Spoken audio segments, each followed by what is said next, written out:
শুভ সকাল বন্ধুরা। তো তোমাদেরকে জানাই গুড মর্নিং। তো এখান থেকে আমি ব্লগটি শুরু করলাম।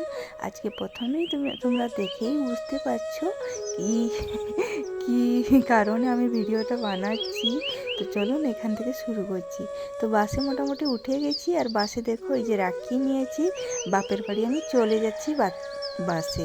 আর বাহিরের লুকটা দেখো, বাইরে কিন্তু প্রচুর পরিমাণে বৃষ্টি হচ্ছে। তো বৃষ্টির মধ্যেও যেহেতু রাখি পূর্ণিমা, আমি কিন্তু বাপের বাড়ি চলে যাচ্ছি। তো ভিডিওটি যদি তোমাদের ভালো লাগছে অবশ্যই না টেনে পুরো ভিডিওটি দেখার চেষ্টা করবেন। তো দেখো আমার বাবা কিন্তু আমাকে নিতে চলে এসেছে, শুধু আমি যাইনি, আমার সঙ্গে আমার বড় মেয়ে গেছে আর আমার বাবু গেছে। তো বাবা কিন্তু চলে এসেছে আমাদেরকে বাইকে নিতে। তো বাবার বাড়ি থেকে একটু কাছেই, 5 মিনিটের মতো রাস্তাটায় আমরা নামি। যেহেতু বৃষ্টি হচ্ছিল ছাতা নিয়ে এসেছিলাম। তো মোটামুটি এসে কিন্তু রাখির থালাটা আমি সাজিয়ে নিয়েছি। দেখো যেহেতু আমি রাখি পরাবো তার জন্য আগে থালাটা আমি রেডি করে নিয়েছি। তো চলো তাহলে রাখি পরানো শুরু হয় ছোট থেকে। তো দেখো এই যে ছোট থেকে কিন্তু শুরু হয়েছে। আমার বাবুকে কিন্তু আমার ভাইঝি কিন্তু আগে কিন্তু রাখিটা বেঁধে দিচ্ছে। ওই দেখো, ওই তো চোগলা ছেলে বসে আছে কিন্তু চুপটি করে। আর ওই মেয়েটি কিন্তু ছোট্ট, ওই কিন্তু দেখো কত বোঝে, ও কিন্তু বেঁধেই দিচ্ছে। যেহেতু আজকে রাখি পূর্ণিমা ছিল, কি ভাই বোনের একটা সুন্দর সম্পর্ক। আমি কিন্তু এবার ওই বাইরেই ওরা বসে গেল, আর ঘরের ভিতরে গেল না। তো বাইরে বসে যাচ্ছে যখন, আর কি করবো বলো, মেঘলা মেঘলা পরিবেশ, ঠান্ডা ঠান্ডা ওয়েদার। তো আমার কিন্তু ভাইকে কিন্তু আমি প্রথমে আমার বড় ভাইটাকে কিন্তু আমি রাখি বাঁধতে শুরু করে দিয়েছি। তো চলো তোমরা কিন্তু দেখতে থাকো। তো মোটামুটি এইরকম রাখি পূর্ণিমাটা আমাদের কিন্তু কি হয় বলো, এরকম পালন করি। তো তোমরা কীভাবে পালন করো আমাকে কমেন্টস করবে। আর জানো তো রাখি বাঁধার কি একটা আনন্দ, আর বলতে পারছি না। কি যখন রাখি বাঁধাটা আসে না, তখন কখন বাপের বাড়ি যাব না সেই রকম মনে ভেবে থাকি। কিন্তু অবশেষে কিন্তু চলেই আসি। আগের বছর এসেছিলাম, মোটামুটি এবছরও চলে এসেছি। তো দেখো ভাই হাতে কিন্তু আমি রাখিটা বেঁধেই দিয়েছি। এবার খাইয়ে দেবো মিষ্টি। তো ভাই কিন্তু বলছে এতটা মিষ্টি আমি খেতেই পারবো না রে, একটু অল্প করে দে। আর বাপের বাড়ি যাওয়ার তো যে আনন্দ, সেটা কিন্তু বলে বোঝানো যায় না। সে যাই হোক। আর দেখো এবার ছোট ভাই কিন্তু বসে গেছে, তো ওকেও রাখিটা কিন্তু আমি বেঁধে দেবো।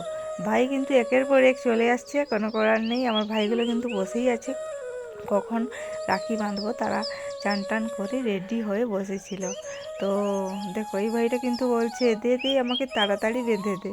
আমি হ্যাঁ হ্যাঁ বেঁধে দিব। তো মোটামুটি এরকম চলতে থাকে। আর কিন্তু ঘুরে আসতে হয় আমাদেরকে। বাপের বাড়িতে আমি কিন্তু সেদিন থাকিনি, কারণ আমাদের বাবুকে কিন্তু ওর বোনগুলো কিন্তু রাখি বাঁধেনি। যেহেতু আমি সকালবেলা চলে গেছিলাম, ঘরে থাকে তার দিদিগুলো, তারা কিন্তু বাঁধতে পারেনি। আমার ভাইসুরের মেয়ে, আমার মেয়ে, তারা কিন্তু সকালে কিন্তু তার ভাইকে রাখি বাঁধেনি। আর যেহেতু আমার বাবু সব থেকে ছোট, তাদের কিন্তু অনেক বড় আশা একটা ভাইকে রাখি বাঁধবো। আর ভাই তো খুবই বদমাস, রাখি বাঁধবে না, ও তো দৌড়ে পালিয়ে যাবে। তো যাই হোক, সকালবেলা যেহেতু চলে এসেছি, আমাকে কিন্তু রিটার্ন যেতেই হবে। তো চলো কখন যাই সেটা বুঝতে পারছি না। মোটামুটি রাখি বাঁধাটা শেষ হলে কিন্তু দেখব। আর আবার আমার দিদি ভাই আছে না, দিদি ভাইও আসবে ভাইদেরকে রাখি বাঁধতে। তার জন্য তাকেও একটু দেখা করে যাব, সেটা মনে ভেবে রেখেছি। এই তোমাদের সঙ্গে কথা বলতে বলতে দেখো ছোটো ভাইয়ের হাতেও রাখি বাঁধা হয়ে গেল মোটামুটি। আর দেখো টাকা দিয়ে দিচ্ছে। তো চলো দেখাই কত টাকা দিয়েছে। দুজনে মিলে দুটি 500 টাকার নোট দিয়েছে। তো মোটামুটি আমার ভালোই হয়েছে। আমি কতটুকু খরচা করলাম বাবা, অনেকটাই টাকা পেয়ে গেলাম। সেটা না, এমনি বলছি মজা করে। তো এইটা কি 10 টাকা পেলেও খুব আনন্দ হয়। আর বসে গেছে এবার দেখো তাদের দাদু ভাই, আমার বাবা। এবার ছোট্ট ছোট্ট যত মেম্বার আছে তারা এসছে কিন্তু রাখি বাঁধতে।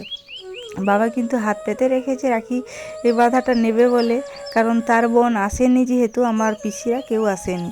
বাবার কিন্তু অনেক মনে দুঃখ ছিল, তার জন্য আমার বড়ো মেয়ে গেছিলো। ও কিন্তু খুব আদর করে তার দাদুকে রাখি বেঁধেছিল।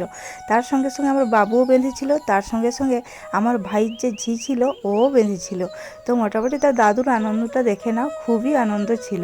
আর তার সঙ্গে সঙ্গে ছেলেদের মেয়েদেরকে কিন্তু টাকাও অনেক দিয়েছিল, জানো তো। এই যে আমার ছোট্ট মেয়েটা বাঁধছে, ওকে 500 টাকা দিয়েছিল।